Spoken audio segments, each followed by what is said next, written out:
Dobrodošli u razgovore koji leče. Ja sam Biljana Dimitrijević. Ako ste danas umorni, ako osjećate da vas nešto pritiska, ne umete ni da objasnite šta, ostanite sa mnom nekoliko minuta. Danas želim da vam postavim jedno pitanje. Koliko dugo nosite ono što vas boli? Nedelju dana, godinu dana, možda mnogo duže. Nekada mislimo da će vrijeme samo izlečiti sve, ali vrijeme samo po sebi ne leči. Vrijeme prolazi. Leči ono što prihvatimo, leči ono što isplačemo, leči ono o čemu konačno progovorimo.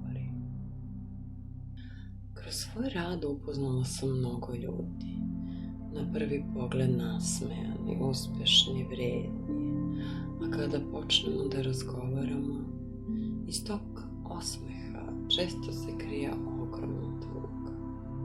Tuga zbog izgubljene ljubavi, zbog roditelja koje više nije tu, zbog razočarenja, zbog rečenica koje nikada nisu izgovorene.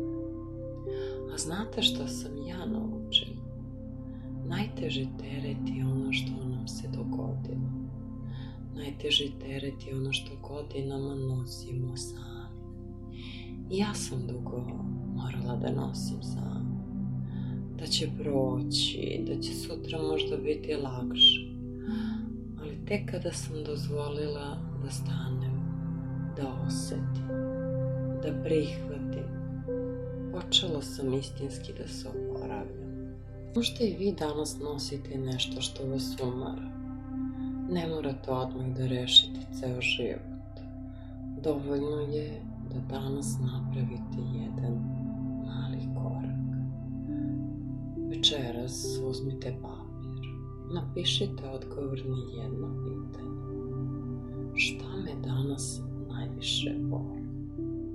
Ne razmišljajte da li je odgovor ispravan, samo pišite. Ponekad je pravi korak ka miru upravo da priznamo sebi sami. Ponekad je prvi korak ka miru da znamo samo istinu. Zato su i nastale Lavita Potirili iz kartice 21 dan. Da vas svakoga dana podsjete da ne morate da nosite teret sami. Da imate pravo da zastanete, da udahnete, da otpustite deo tereta, korak po korak, dan po dan. Hvala vam što ste danas bili sa mnom. Ako ste u ovom razgovoru pronašli makar jednu rečenicu koja vam je donela mir, onda je ovaj susret imao smisla. Ja sam Biljana Dimitrijević. Čuvajte svoje telo i čuvajte svoje srce. I zapamtite, ne postoji teret koji postaje lakši zato što ga godinama nosimo. Lakši postaje tek kada ga otpustimo sa svojih ramena. Vidimo se u sljedećem razgovoru. Lavita Potirili.